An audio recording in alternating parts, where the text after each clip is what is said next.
இப்போ நம்ம வந்து வாழைத்தண்டு கறிக்கு வாழைத்தண்டு ஸ்டீம் குக் பண்ணிட்டோம். இப்போ இலுப்பச்சட்டியில் வானலியில் எண்ணெய் வச்சுருக்கோம். அதுக்கு தேங்காய் எண்ணெய் நான் விட்டுருக்கேன். தேங்காய் எண்ணெயில் பண்ணினா ரொம்ப நல்லா இருக்கும். தேங்காய் எண்ணெய் விட்டுருக்கேன். இப்போ இது தாளிக்கிறதுக்கு கடுகு போட்டுருக்கேன். கடுகு வெடிக்கட்டும்.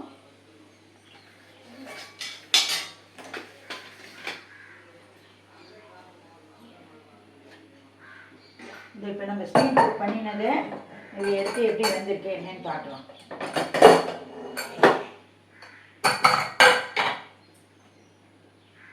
இது பாருங்க இப்படி நல்லா வந்துருக்கு. எந்த சத்தும் வேஸ்ட் ஆகாது. எல்லா சத்தும் இதுக்குள்ளேயே இருக்கும். இந்த ஸ்டீம் குக் பண்ணிங்கன்னா வேஸ்ட் ஆகாது. அப்படி ஸ்டீம் குக் பண்ணி அதை எடுத்துகிட்டு ஸ்டீம் குக் பண்ணாமல் பாயிலிங் மெத்தடில் பண்ணினேன்னா அந்த ஜலத்தை வேஸ்ட் பண்ணாதீங்க. அதை நம்ம சூப்பு வைக்கலாம், ரசம் வைக்கலாம், நிறைய இதுக்கு அதை யூஸ் பண்ணிக்கலாம். அதை வேஸ்ட் பண்ணக்கூடாது. நம்ம அது இருக்கிற சட்டை இப்போ கடுகு ஒடிச்சு விட்டு அந்த உளுத்தம்பருப்பு போடுறோம். உளுத்தம்பருப்பு போட்டு சும்மா இருக்கும்போது இந்த மிளகாத்தில் காம்பு அஞ்சிட்டு இதுமாரி கட் பண்ணி வச்சுக்கிட்டேன்னாக்க உங்களுக்கு கறிக்கு போடுறதுக்கு இதுமாரி போடுறதுக்குலாம் நல்ல யூஸ்ஃபுல்லாக இருக்கும். இப்போ மிளகாத்தூள் போட்டாச்சு. இப்போ பச்சை மிளகாயை போடுறோம். இப்போ கருவேப்பிலை,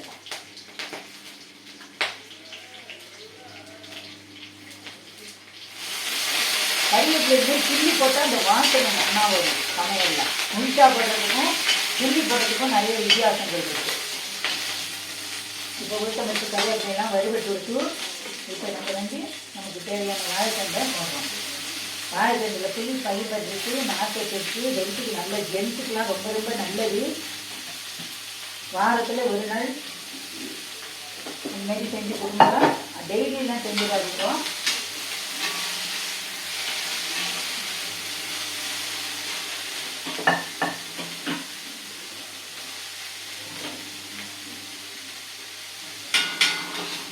இதுக்கு மஞ்சள் பொடி போடணுங்கிறதுல. வணக்கம், இது நம்ம கிச்சன். இது நம்ம கிச்சனில் நம்ம இன்றைக்கி என்ன பண்ண போகிறோம்னா வாழைக்காயில் சீரக வாழைக்காயின்னு ஒரு கறி இருக்குது. கேரளா சைடெலாம் பண்ணுவேன். நம்ம அதை பண்ண போகிறோம். அதுக்கு நான் வாழைக்காயை பொடியை நறுக்கி தண்ணியில் வச்சு நினச்சி வச்சுருக்கேன். இதை வேகவெல்லாம் வைக்க வேண்டாம், ஸ்டீம் குக் பண்ண வேண்டாம், எதுவுமே பண்ண வேண்டாம். அப்படி தண்ணியில் வச்சுட்டா போதும், நினச்சி ஊற வச்சா போதும். இதுக்கு அதுக்கு முன்னாடி ஒரு பொடி ஒன்று அரைக்கணும். அந்த பொடிக்கு நான் என்ன தேவைங்கிறது நான் சொல்லிடுறேன். 2 மிளகாய் வத்தல். இது வறுக்கணுங்கிற அவசியம் கிடையாது. கடலை பருப்பு மட்டும். இந்த ஒரு வாழைக்காய்க்கு தேவையான அளவு நான் சொல்கிறேன். நான் 2 மிளகாய் வத்தல், ஒரு மிளகாய் வத்தல் நீட்ட மிளகாய் வத்தலும் ஒரு குண்டு மிளகாய் வத்தலும் போட்டுருக்கேன். ஒரு 2 டேபிள் ஸ்பூன் அளவுக்கு கடலை பருப்பு போட்டுருக்கேன்.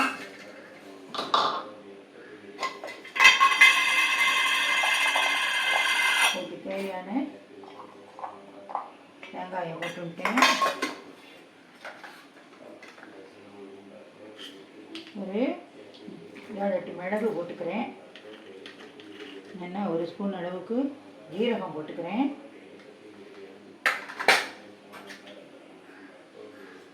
நான் இதுலேயே பெருங்காய ஜலத்தை விட்டுக்கிறேன்.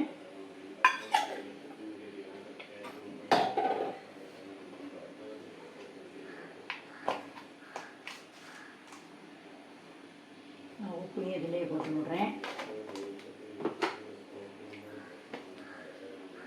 மஞ்சள் தூள் போட்டுக்கிறேன். இதுக்கு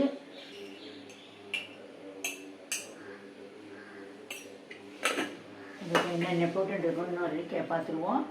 ஒரு குண்டு மிளகாய் வத்தல், ஒரு நீட்ட மிளகாய் வத்தல், கடலை பருப்பு ட்ரை ரோஸ்ட் பண்ணினது, தேங்காய், ஜீரகம், மிளகு எல்லாமே நான் பச்சையாக போட்டுருக்கேன் கடலை பருப்பை தவிர. அதுக்கப்புறம் கருவேப்பிலை நல்லா இந்த அளவுக்கு போட்டுக்கோங்க. பெருங்காய ஜலம், மஞ்சத்தூள், உப்பு இதெல்லாம் போட்டாச்சு.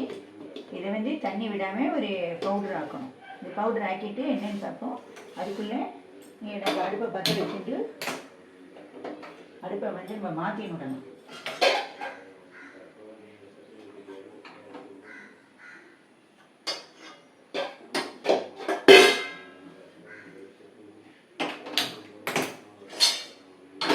அடுப்பை மாற்றி விடலாம்.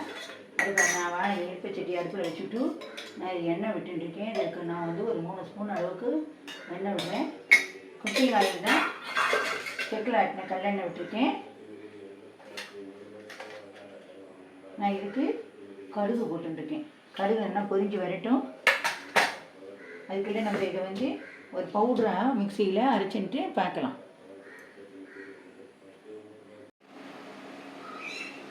இப்போ நம்ம இந்த ஜீரகம் வாழைக்காய் ரெடி ஆகிடலான்ட்டு பார்ப்போம். இது என்ன ரெடி ஆகிடுச்சு.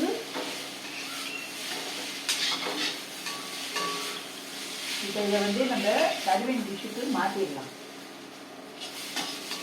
இது உடம்புக்கு ரொம்ப நல்லது. இதில் மிளகு, ஜீரகம், கருவேப்பிலை எல்லாம் கலந்துருக்கோம். இது செஞ்சுருக்கோம். அடுத்து ஆஃப் பண்ணிடுறேன். வந்து இது வந்து சாப்பிடாதவங்க விரும்பி சாப்பிடுவான். ஒரு தடவை செஞ்சதுன்னா அடுத்த தடவைலேருந்து அவன் விரும்பி சாப்பிட ஆரம்பிப்பான். நீங்கள் இதேமாரி செஞ்சு பார்த்துட்டு உங்கள் கமெண்ட்ஸில் சொல்லுங்க எப்படி வந்தது, எப்படி இருந்தது டேஸ்ட்டு அப்படின்ட்டு.